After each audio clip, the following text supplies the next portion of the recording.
tous, vous êtes les bienvenus au 19h50 sur Canal 2 International. Voici les titres à la une de l'actualité ce vendredi soir.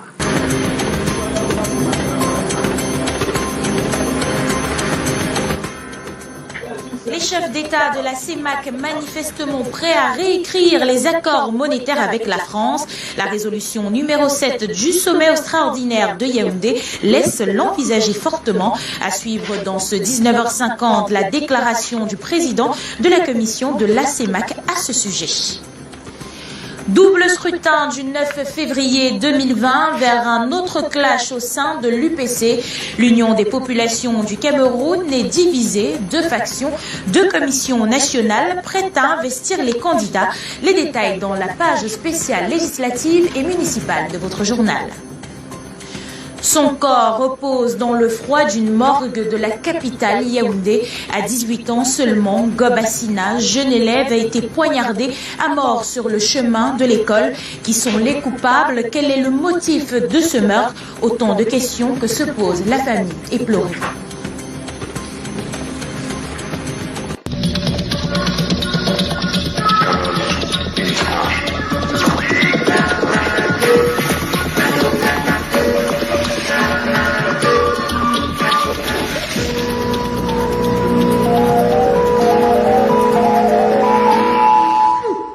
Bonsoir à tous et bienvenue une fois de plus 19h50 sur Canal 2 International. Renforcer les concertations et les actions communes sur les questions sécuritaires, accélérer l'approfondissement de l'intégration pour les échanges commerciaux. 16 points constituent le communiqué final du sommet extraordinaire des chefs d'État de l'Afrique centrale sur la situation économique et monétaire de la CEMAC. Et on en parle avec vous, Brand Kamga, en direct de la capitale Yaoundé. Bonsoir.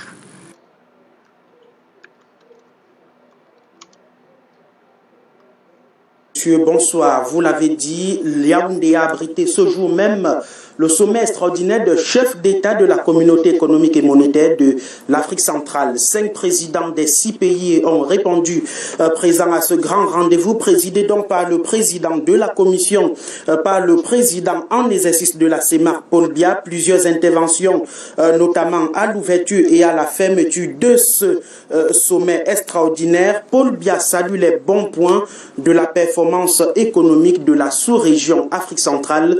Je vous propose d'écouter une attitude sélectionnée pour nous par Delphine Fonkouteni. La CEMAC réunit tous les atouts économiques et humains nécessaires pour garantir le développement économique de ses membres et le bien-être de ses populations. Il nous revient collectivement, en coopération avec nos partenaires, de créer les conditions les meilleures pour amplifier son efficacité. Nous avons, par le passé, réussi à juguler les crises de divers ordres dans une démarche commune, cohérente et concertée. Poursuivons sur cette voie et ensemble œuvrons solidairement à la concrétisation de cet idéal communautaire. À l'issue de ce sommet extraordinaire de chefs d'État de l'Afrique centrale tenu donc ce jour ici même à Yaoundé, 15 résolutions ont été adoptées. La résolution numéro 7 a attiré notre attention avec les chefs de l'État de la sous-région Afrique centrale qui ont affiché leur volonté de renégocier la coopération économique et monétaire avec la France qui détient jusqu'ici les réserves du franc CFA. Je vous propose d'écouter le président de la commission de la CEMAC, Daniel Ona Ondo, extrait sélectionné par Rodrigue Tongue. Spécialement la question monétaire, les chefs d'État et de gouvernement ont réaffirmé leur volonté de disposer d'une monnaie commune stable et forte. Concernant particulièrement la coopération monétaire avec la France, portant sur le franc CFA, ils ont décidé d'engager une réflexion approfondie sur les conditions et le cadre d'une nouvelle coopération. À cet effet, ils ont chargé la Banque des États d'Afrique centrale, sous la supervision du LUMAC, de proposer dans les délais raisonnables un chemin approprié, conduisant à l'évolution de la monnaie commune relevée la nécessité de préserver la soutenabilité et la viabilité de l'endettement public en privilégiant les financements concessionnels et en favorisant les partenariats publics-privés pour la réalisation des projets d'infrastructure. La sous-région Afrique centrale est un pôle de stabilité et de progrès. Le président en exercice de la CEMAC l'a dit donc à l'ouverture des travaux de ce sommet extraordinaire de la CEMAC qui s'est achevé cet après-midi à Yaoundé. Retour sur les temps forts de cette journée avec Delphine Fonkoutene et Serge Alain Ziebou qui ont suivi minute by minute ce sommet des chefs d'État. Un stand innovation pour saluer l'entrée de Paul Biya et ses pairs dans cette salle du 3e étage du palais présidentiel d'Etoudi à Yaoundé. Yaoundé, qui est la capitale de la communauté économique et monétaire de l'Afrique centrale. Les assises convoquées par le président en exercice de ce comité permettent de faire l'état de santé de la sous-région. Le taux de croissance sous-régional s'est situé à 1,8% en 2018. L'inflation se trouve en dessous de 3%. Les déficits budgétaires et extérieurs sont sensiblement réduits. La dette publique se situe à près de 50% du produit intérieur brut pour l'ensemble de la communauté. Les réserves de change de l'espace CEMAC s'établissent à présent à plus de 3 mois d'importation, écartant ainsi le risque d'ajustement monétaire. Messieurs les chefs d'État et de gouvernement, s'il est indéniablement admis que l'orientation de la situation économique et financière de notre sous-région va dans la bonne direction, il n'en demeure pas moins que des vulnérabilités subsistent. Le contexte macroéconomique mondial est incertain. Les tensions géopolitiques et commerciales menacent l'épanouissement des échanges au niveau mondial. Après la cérémonie d'ouverture, place aux travaux proprement dits. Tout se passe à huis clos entre le président de la République du Cameroun, de la République centrafricaine, du Tchad, de la Guinée équatoriale, du Congo et celui du Gabon représenté par son Premier ministre, le président de la Banque africaine de développement et le gouverneur de la BEAC, entre autres, y prennent également part. La situation économique et financière, examinée pendant plus de 5 heures d'horloge, est réluisante. Performances économiques et monétaires de la CEMAC sont bonnes. Le régime d'échange entre les différents pays de la CEMAC est satisfaisant. L'intégration doit davantage être accélérée, notamment à travers la libre circulation intégrale des personnes et des biens au sein de la sous-région Afrique centrale. En termes de perspectives économiques, il est question d'accélérer la croissance économique de la sous-région en promouvant les investissements privés.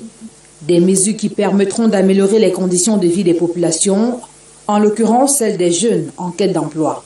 Au total, 15 résolutions sont prises au terme de ce sommet extraordinaire des chefs d'État de la CEMAC de ce 22 novembre à Yaoundé. Merci Delphine Fonkoutene. Alors qu'on parle d'une meilleure intégration sous-régionale, la libre circulation reste un véritable casse-tête chinois. Cas pratique avec la frontière Cameroun-Guinée équatoriale et plus précisément au niveau de Kiossi. La frontière reste fermée depuis un peu plus de 2 mois maintenant et les populations sont aux abois. C'est ce que nous disent Monique Naoussi Fosso et Narcisse Enama. Boutique fermée, comptoir vide. C'est cette image qui s'offre désormais aux visiteurs dans la ville de Kiossi. Et ceci dure depuis la fermeture de la frontière avec la Guinée équatoriale. Plusieurs raisons sont évoquées ici. Je suis ici, je vends les bêtes. Voilà, depuis presque 1 mois, on n'a plus rien vendu à cause de la fermeture de la chaîne. La chaîne est fermée, on ne vend plus rien. Et les bêtes même qui arrivent, même, ça reste au comptoir jusqu'à ça meurt. Ça meurt dans l'enclos jusqu'à ça meurt. Et en cette période, généralement, ce sont des moments où il y a de l'effervescence. Il y a vraiment le marché, puisque c'est déjà les périodes de fêtes qui s'annoncent, mais vous allez constater que tout est mort à Koussi, aucune activité ne bouge. Les commerçants ne savent plus à quel sens se vouer, car ça fait 2 mois que la situation perdure. Et cela, à l'heure où la libre circulation des personnes et des biens en zone CEMAC est sur toutes les lèvres. La Guinée, à chaque fois, ferme ses frontières. Et toutes les commissions qui sont souvent allées en Guinée équatoriale, il nous a toujours été rapporté que le véritable problème, c'est la chaîne qui entraîne la Guinée équatoriale à fermer ses frontières. Je suis coiffeuse à Koussi, mais vraiment, l'affaire de la chaîne nous dépasse parce que je suis coiffeuse ici, mais l'affaire de la chaîne nous dépasse. On n'arrive même pas à coiffer les gens. Même les clients de la Guinée ne viennent même plus. On a fait un peu au cabas. On a un peu au cabas quand la chaîne est ouverte, mais depuis que la chaîne est finie, l'activité ne marche même pas. Les populations de cette partie du pays implorent les chefs d'État de la sous-région à passer du discours aux actes pour une réelle intégration sous-régionale entre peuples.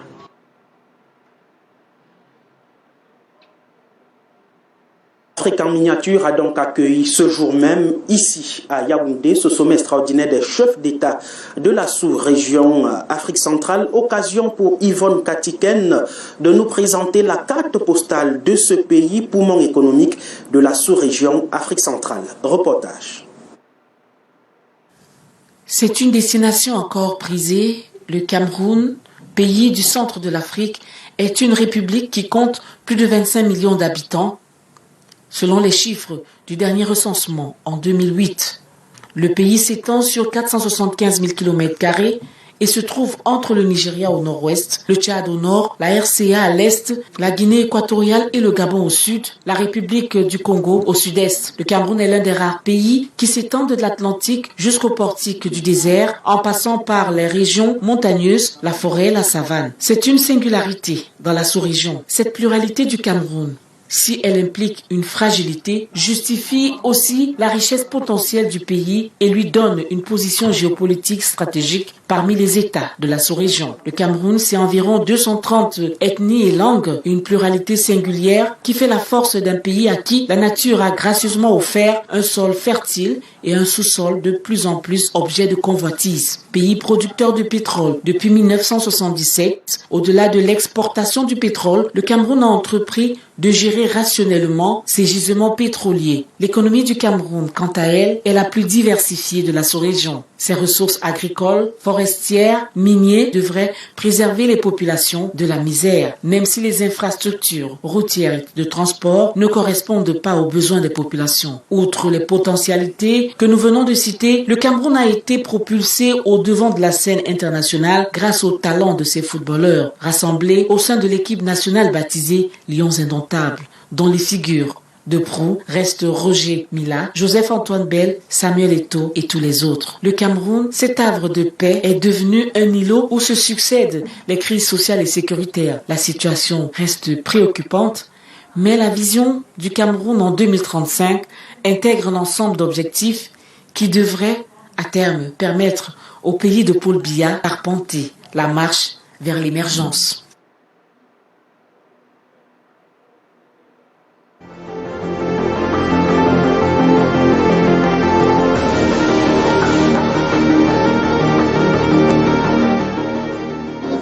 Dans la suite de l'actualité ce soir, l'on s'enchemine tout droit vers un autre clash entre les principaux responsables de l'Union des populations du Cameroun. Vous l'avez compris, nous sommes dans la page des législatives et municipales du 9 février 2020. Balegenkot, Bapolipot, se revendiquant chacun comme étant le secrétaire général de l'UPC, prépare chacun dans une commission nationale différente les investitures. Et à la question de savoir qui portera donc les investitures de l'UPC à ces élections, nous avons rencontré les deux secrétaires généraux. Reportage. Un parti politique, deux investitures en préparation. D'un côté, le secrétaire général de l'Union des populations du Cameroun, Robert Bapolipot, qui brandit sa légalité aux yeux de l'État. Je ne voudrais vraiment pas céder à cette distraction à ce moment. Pourquoi je dis distraction?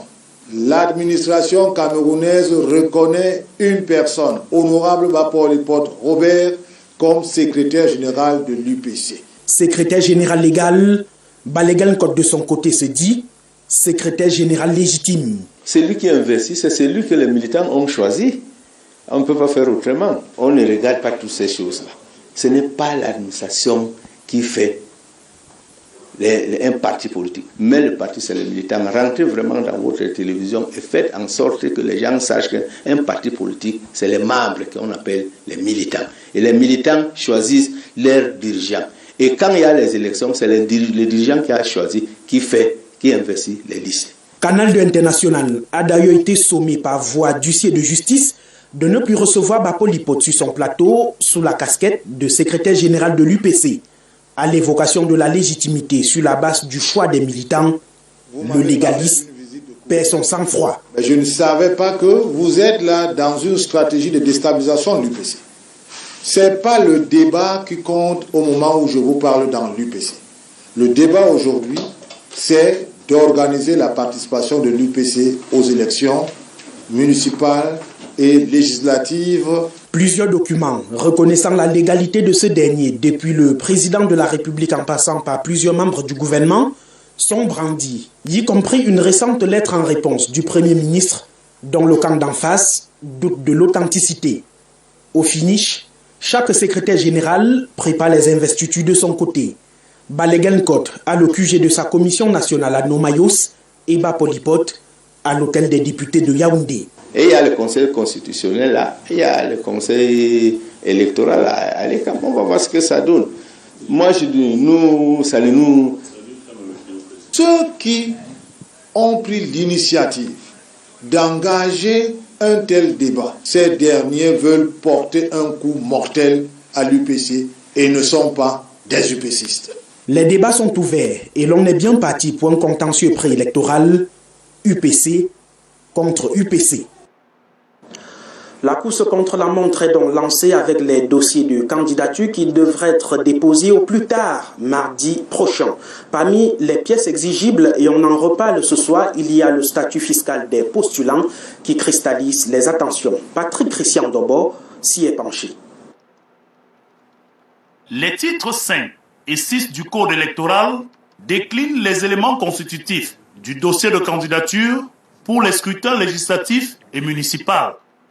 Alors que certains postulants trouvent dans l'exigence d'un certificat d'imposition ou de non-imposition une véritable course d'obstacles, l'administration fiscale, quant à elle, évoque des questions d'ignorance. Le seul souci majeur que nous notons, c'est la méconnaissance du document requis. Certains candidats sollicitent en lieu et place de l'attestation de non-redevance un certificat d'imposition ou de non-imposition. Or, les dispositions du Code général des impôts précisent bel et bien que le seul document à délivrer est l'attestation de non-redevance. La question de son exigence suscite elle aussi des discours interrogateurs. Pour un contribuable candidat qui aurait des dettes fiscales, la loi lui donne la possibilité d'obtenir son attestation de non-redevance à condition pour lui de faire une demande de sursis de paiement. C'est une mesure qui invite tout simplement les candidats à un peu plus de civisme et de citoyenneté fiscale, dans la mesure où pour tous ceux qui aspirent demain à gérer des communes, à être députés ou parlementaires, quoi de plus normal que de donner la preuve qu'on est soi-même un exemple sur le plan fiscal. Plus que 5 jours et la période consacrée au dépôt des dossiers de candidature sera entièrement consommée. Une chose est certaine, la qualité de contribuable exemplaire des différents candidats servira entre autres de tamis pour cette première étape qui conduit au double scrutin attendu le 9 février prochain.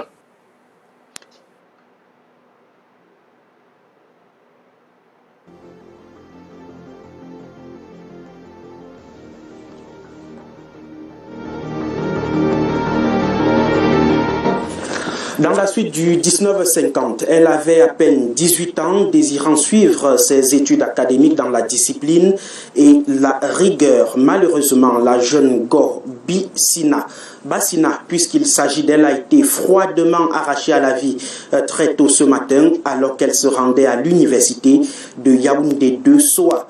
Une triste fin pour cette intelligence avec des malfrats qui courent encore dans la nature. La triste fin d'une étudiante assassinée sur le chemin de l'école, c'est avec Racha Basekietna et Dumvondo. Un vent d'horreur plein dans la ville de Yaoundé. L'assassinat de la Blanche Ngoba Singha, une étudiante en première année droit à l'université de Yaoundé 2 soirs, à peine âgée de 18 ans. L'affaire éclate ce 22 novembre petit matin, en plein cœur de Petrolex Ngousso, l'un des quartiers populaires de la ville. Il est 5 heures du matin quand la Blanche, comme d'accoutumée, emprunte la route de l'école. Mais chemin faisant, elle rencontre la mort. Mais que s'est-il passé? Elle sortait tôt pour aller là-bas. Comme il y avait la veillée aussi au quartier. Et quand il y a toujours la veillée au quartier, les petits agresseurs sortent là pour tendre des embuscades aux gens qui sortent de la veillée. Donc sûrement, ils sont tombés sur elle et puis bon, ils l'ont fait ça, je ne sais pas. Alertés par les cris des voisins, la famille se rend sur les lieux du crime pour confirmer le malheur qui les a frappés. Les coups sont visibles. 2 coups de poignard dont l'un au cœur et l'autre au bras. Après des heures d'attente de la police, présent sur les lieux et procédure faite, le corps de Blanche s'en va pour la morgue. Le quartier s'est réuni. Je ne sais pas ce qui s'est passé. Vu que déjà ma fille, depuis qu'elle est arrivée, ne se balade pas. Elle n'est même pas connue au quartier, elle ne connaît personne au quartier. Moi-même, je n'ai aucun problème avec qui que ce soit au quartier. Donc je suis vraiment très dépassé. Bon, les forces de sécurité sont arrivées sur le terrain. Ils nous ont promis qu'ils vont mener les enquêtes. Bien avant cela, un peu plus tôt, à quelques 20 mètres du lieu du crime, un voisin boutiquier dit avoir vécu la scène de chez lui et a cru à un folklore quotidien, une habitude des habitants du quartier. J'ai senti 2 fois qu'elle avait crié d'ester dans ma chambre et ça m'a fait courant que ça était déjà le matin. Comme on est habitué aussi de tout le temps, il y a les désordres au quartier. Tout le temps, je ne considérais pas si c'était quelque chose de mauvais. Quelle est la raison de ce meurtre? Un règlement de compte d'un réseau de malfaiteurs à qui elle aurait fait du tort. Des agresseurs déçus du butin de 1000 francs que ses parents lui ont donné avant de sortir, pris chez la fille pendant le hold-up. En attendant les investigations de la police, la Blanche Ngoba Singha, étudiante de 18 ans en empruntant son chemin de la quête du savoir, est partie pour toujours. Une triste fin. On reste en santé. Comment améliorer le quotidien des personnes souffrant des maladies chroniques telles que le cancer? La question préoccupe les philanthropes qui veulent vulgariser et implémenter la méthode dite des soins palliatifs pour des patients presque en fin de vie. Abat donc douleurs et autres anomalies à travers des soins de qualité. Janice et Constant Kamga pour plus de précision. Patients qui souffrent de pathologies chroniques et incurables, c'est la mission que s'est donnée une frange de la population camerounaise regroupée en associations. Ils militent en faveur d'un accompagnement pluridisciplinaire de ces malades condamnés à mort. Les soins palliatifs, c'est un ensemble de moyens et méthodes, de soins qu'on apporte à ces patients qui ont des pathologies dont ils savent qu'ils ne guériront plus. Ils vivront avec cette maladie toute leur vie. Pour quitter du concept à la réalité, des actions en perspective, notamment 3 jours de conférence du 12 au 14 décembre prochain, l'occasion d'inclure les pouvoirs publics au projet. À la 4e conférence, nous avons fait un avant-projet de loi que nous avons soumis au gouvernement. Et avec cette 5e, nous comptons appuyer cet avant-projet de loi afin que les soins palliatifs soient vraiment intégrés et dans le système de santé au Cameroun et également dans la formation du personnel médical. Une conférence prétexte pour un soutien accru aux déplacés internes et aux victimes de la catastrophe de Ngouaché à l'ouest Cameroun. La soirée de gala qui est organisée au cours de cette conférence devra être une occasion au cours de laquelle nous, on va faire une levée de fonds pour soutenir toutes ces personnes. Lorsque ces gens sont touchés, nous aussi, on se sent touchés en direct. L'implémentation des soins palliatifs a pour cible première les enfants. Elle sera étendue progressivement si adoptée aux autres couches sociales. Et nous restons en santé pour parler de la lutte contre la polio Rotary. Et c'est avec vous, Aimé Catherine Moukouri, du côté de Douala. Très bon week-end. Bon week-end à vous, Brand Kamga. Dans sa volonté d'éradiquer la poliomyélite au Cameroun et dans le monde, le Rotary Club à Douala vient d'initier une marche de sensibilisation dans les artères de la capitale économique. Et Junior Ossin et Marius Kossou ont vécu ce moment.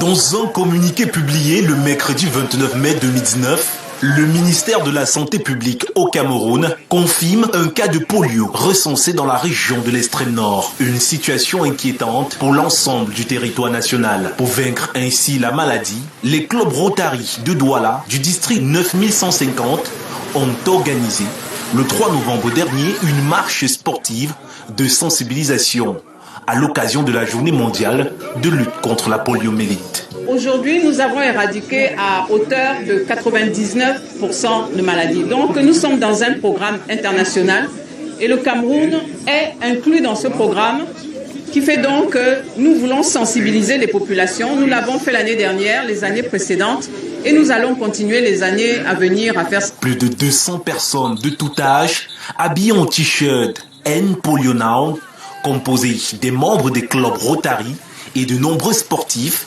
sur 5 km, ont parcouru les artères des cités Makepe et Bonamoussadi de Douala 5e. Je pense que c'est une très très bonne initiative de marcher pour lutter contre ce fléau qui touche plusieurs enfants dans le monde, plusieurs familles. Il y a plusieurs enfants aujourd'hui qui sont infirmes parce qu'ils n'ont pas été vaccinés. Cette marche est une occasion de célébrer les efforts réalisés depuis plus de 30 années par le Rotary International et ses partenaires en vue d'éradiquer définitivement la poliomyélite sur l'ensemble de la planète. Nous devons continuer à sensibiliser les parents qu'ils doivent continuer à vacciner les enfants, surtout ceux de 0 à 5 ans. Nous avons au niveau du Rotary International depuis 1985 autant pour moi, décidé d'éradiquer la polio et nous allons la combattre. End Polio Now, tel est le slogan qui a boosté cette marche de sensibilisation. Continuons à sensibiliser. Et à l'économie, le JICAM a une fois encore rassemblé les personnalités camerounaises, les décideurs et les acteurs du monde de la finance pour échanger sur les enjeux du développement économique et du secteur privé. Pour la deuxième édition du débat patronal, la situation des entreprises privatisées a été au cœur des échanges. Ivan Katinken et Stéphanie Binac nous en disent plus dans cet élément. Le résultat des privatisations préoccupe le patronat. Après une trentaine d'années d'expérience d'un processus qui semblait répondre aux défaillances de l'État, les privatisations font l'objet de critiques acerbes. Professeur Angolo a relevé les espoirs fondés sur les privatisations. Lorsqu'on fait ex post le lien avec les objectifs qui étaient recherchés, notamment le renflouement des caisses de l'État, l'amélioration des performances des entreprises. On a uniquement dans le secteur bancaire où les objectifs ont été plus ou moins atteints. Et donc dans les secteurs des services en réseau, distribution d'eau, d'électricité, les performances ne suivent pas toujours et les revenus attendus par l'État sont souvent moins importants que ce qui était espéré. Le fossé entre l'espoir et la réalisation des missions dévolues à la privatisation est suffisamment profond. L'État a trouvé une nouvelle formule de contrat qui va permettre d'associer le secteur privé à l'exécution de certains projets. Face à des besoins en investissement public en général et en infrastructures notamment, qui sont de plus en plus nombreux. Les seules ressources internes ordinaires de l'État ne peuvent plus permettre de faire face à ces besoins. Pour améliorer donc efficacement le bien-être des populations, Privatisation et partenariat public-privé, c'était le thème qui a conduit le débat patronal du mois de novembre. Après le succès de la première édition en octobre 2019, le JICAM fidélise les acteurs du monde économique à ce grand rendez-vous mensuel de partage des connaissances sur les questions économiques au Cameroun. Et vous parlez de questions économiques, Katinken. Les entreprises souffrent également de ces délestages qui s'enchaînent dans différentes localités du pays. Certaines ne savent plus à quel sein se vouer en ce qui concerne la rareté de l'énergie électrique. Allons dans l'arrondissement de Barébakem, dans le Mungo, où les habitants sont dans le noir depuis 2 jours. Yasser Trésor Tano et Emmanuel Gomba nous y conduisent. Depuis 2 jours, ils sont sans électricité et sont obligés, pour la plupart, de parcourir des kilomètres pour se rendre au lieu dit Carrefour Yimo sur la nationale numéro 5 pour pouvoir mettre leur téléphone à la charge. Nous sommes dans l'arrondissement de Baré-Bakem, localité du département du Mungo. Les populations ne savent plus à quel sens se vouer. Si on peut charger le téléphone, il n'y a pas de prise libre. On nous a dit que c'est à cause d'impôts. Et depuis plus, c'est même plus allumé. Avant ça, il y a quand la lumière vient le matin, ça vient la soirée. Et quand la lumière vient la nuit, le matin on arrête. Donc il y a devant un jeu de lumière qui était avant. Mais maintenant, il n'y a même plus. Avant cette situation désagréable, les populations de Baré-Bakem vivaient déjà l'enfer des coupures intempestives au quotidien. Pourtant, lors de son passage en Konsamba, il y a environ 2 semaines, le ministre de l'eau et de l'énergie rassurait les populations du Mungo sur le renforcement de la ligne qui va jusqu'à Bafoussam en passant par leur département. Le chef d'État a donc décidé de l'amélioration de la qualité de l'énergie qui est fournie sur tout le corridor jusqu'à la région de l'Ouest. C'est pour ça que dans ce projet, il y a donc ce volet qui consiste à construire une ligne haute tension, donc d'augmenter la tension de 90 000 volts à 225 000 volts ici dans le Mungo jusqu'à dans la région de l'Ouest, avec un poste d'interconnexion à Bafoussam. Cependant, Baré-Bakem et bon nombre de localités du Cameroun attendent de la lumière, mais la lumière ne vient pas. Face aux difficultés de la vie dans leur localité, certains citoyens se lancent justement dans l'immigration clandestine. Allons ce soir sur les traces d'ex-migrants clandestins. Des 1600 accueillis par l'Organisation internationale des migrations, 60% sont partis de la ville de Douala. Des miraculés pour la plupart et en phase de réinsertion sociale. Ils ont été rencontrés ce vendredi par une délégation de l'Union européenne. Monique Naoussifosso et Henri Chinda pour les détails. Eric Iséfond n'a plus ses orteils. Candidat à l'immigration clandestine, ses orteils étaient hors d'usage après avoir passé 3 jours et 3 nuits dans la neige en Algérie. Aujourd'hui webmaster, il fréquente le même centre de formation que Vanessa, une ex-migrante devenue soudeuse par le truchement de l'OIM et de l'Union européenne. L'aventure que vous voyez là, ce n'est pas quelque chose de facile, ce n'est pas quelque chose de bien. J'étais en Libye, je voulais arriver en Italie, bon ça n'a pas donné, j'ai choisi de faire flashback et arriver au pays grâce au soutien de l'OIM. Ils m'ont aidé financièrement sur mon école. Traumatisé par le racisme et la violence sur le chemin dit de l'Eldorado, Iwese Betote a rebroussé chemin et se prend désormais en main grâce à ce restaurant qui emploie 2 personnes. J'ai déposé un proforma à l'OIM. J'ai attendu après 3 mois, ils m'ont appelé. Ils m'ont versé, ils m'ont donné l'argent pour acheter l'essentiel du restaurant. Je ne conseille pas les gens de prendre la route parce que la route est très mauvaise. J'ai pris la route de l'aventure parce que je n'arrivais pas à m'en sortir au pays. Je n'avais pas les moyens de réaliser un projet en fait. En arrivant en aventure, c'était plus pire. Cette vingtaine de migrants formés à l'art culinaire et Caroline Sénage coiffeuse font partie des 1600 migrants accueillis par l'OIM, dont 800 sont partis de Douala. Douala accueille plus de 60% des migrants de retour et c'est dans cette ville que la plupart construisent leur projet migratoire. Donc quand ils reviennent, nous les aidons à se réintégrer. Et c'est un processus qui commence à l'aéroport. Nous avons un comité d'accueil de migrants à l'aéroport ou des migrants qui reviennent soit de la Libye, du Niger, du Mali, de la Mauritanie et d'autres pays également. Une réinsertion qui va se prolonger après la formation selon l'Union européenne. On est ravis de voir que la jeunesse qu'on vient de rencontrer aujourd'hui a trouvé pas la route du danger, mais la route de l'espoir dans ce centre de formation. On a ce programme de conjoint avec l'Union européenne et l'OIM qui est surtout orienté à donner la protection aux populations les plus vulnérables qui ont décidé de retourner volontairement au Cameroun. De part et d'autre, barrer la voie à l'immigration clandestine impose un diagnostic profond des causes pour en trouver des solutions durables. Ouvrons à présent la page des sports de votre 19h50. C'est jour de finale de la Coupe d'Afrique des Nations des moins de 23 ans. L'Égypte affronte en ce moment la Côte d'Ivoire et le score est de 1-0 en faveur de l'Égypte. Alors que nous apportons la 70e minute de jeu, allons retrouver sur place nos envoyés spéciaux André Mirabeau Mahop et Yves Chamadeu. Bonsoir Aimé Catherine Moukouri, bonsoir à tous, bienvenue au bal de clôture de cette édition 2019 de la Coupe d'Afrique des Nations des moins de 23 ans.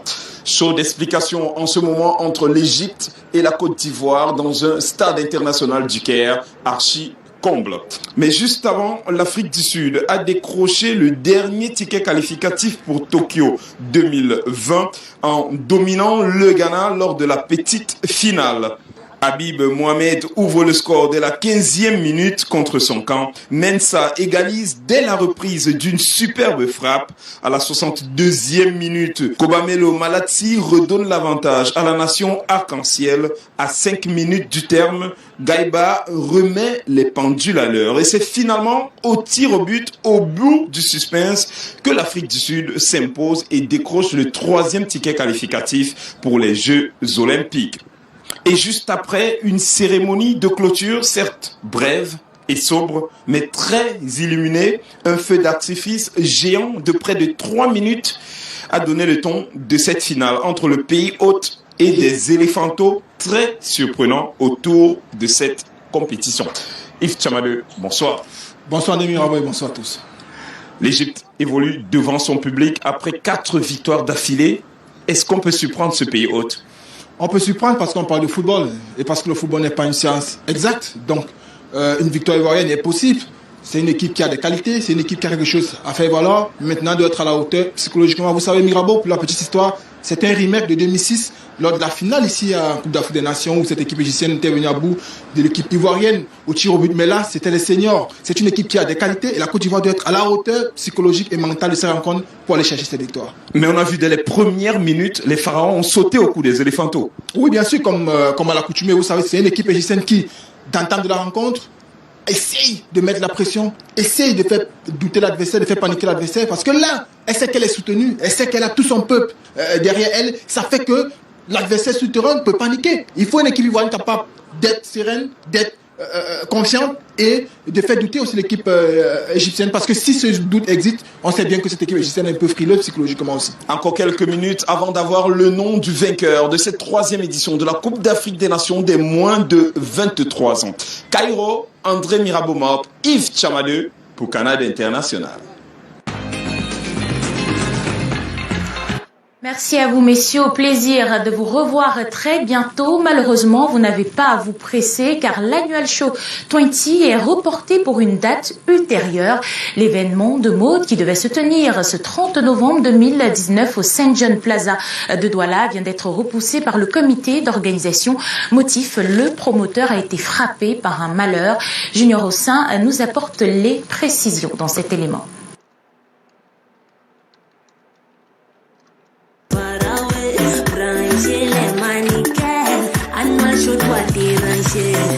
Le 30 novembre 2019, le grand événement de la mode en Afrique centrale, Annual Show 20 n'aura plus lieu. Dans ce communiqué de presse diffusé il y a quelques heures par le comité d'organisation, on peut lire « Malheureusement, nous sommes contraints d'opérer un glissement de date. Ceci dû à un deuil qui a frappé dans la famille du promoteur, Grégoire Piwele, ce mercredi 20 novembre, qui implique inéluctablement sa participation sur le plan familial et traditionnel. Notons que le comité d'organisation était déjà en deuil suite à un malheur qui a également frappé sa marraine il y a quelques jours. Nous sommes donc doublement affligés. Un communiqué qui a aussitôt suscité de l'émotion. Là, l'équipe Easy souhaite transmettre ses condoléances les plus sincères à M. Piwele, également à la marraine. C'est avec beaucoup d'émoi que nous avons appris le malheur qui a frappé M. Piwele, le promoteur de Annual Show. Au nom de toute la grande famille Canal 2, je voudrais déjà lui adresser des condoléances. Le comité d'organisation ainsi que les partenaires, par soutien au promoteur Grégoire Piwele, ont unanimement décidé de reporter l'événement du 30 novembre à une date ultérieure. Tout ce que Dieu fait est bon.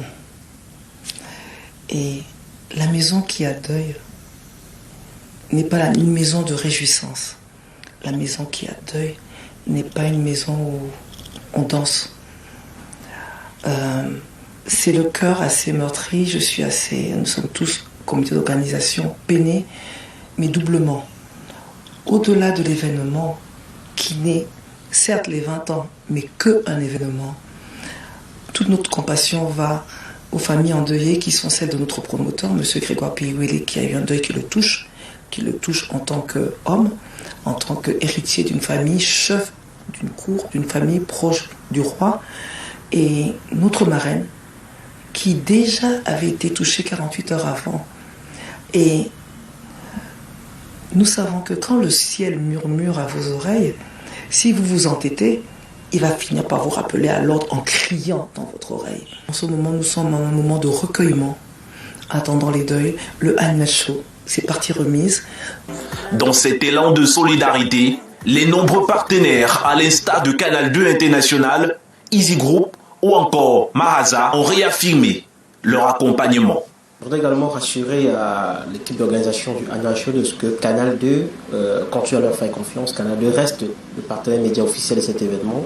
Rassurer les téléspectateurs de ce que la campagne de communication du ANHO lancée sur nos antennes va continuer naturellement. Tout ce qui était prévu comme émission, comme décrochage, est maintenu. Un partenariat, ce n'est pas seulement du matériel ou de l'argent. Un partenariat, c'est aussi un accompagnement humain. Et donc, quand les humains sont en détresse, on se doit, en tant que partenaire, de soutenir. Donc, nous, on reste partenaires, on reste à bord.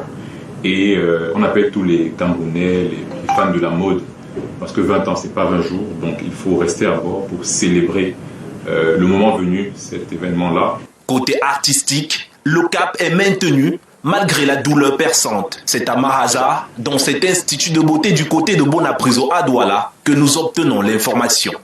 Là, on ne se programme pas. Vous l'avez dit tout à l'heure, c'est juste reporté. Donc, on remercie d'ailleurs les mannequins et les créateurs qui nous ont confirmé en fait leur présence pour la prochaine date. Et voilà, donc tout est OK au côté artistique, que ce soit les artistes, les créateurs, les mannequins. On précise d'ailleurs que les créateurs sont attendus ici à l'Institut Mahaza, qui aussi nous a renouvelé en fait sa disponibilité pour la prochaine date.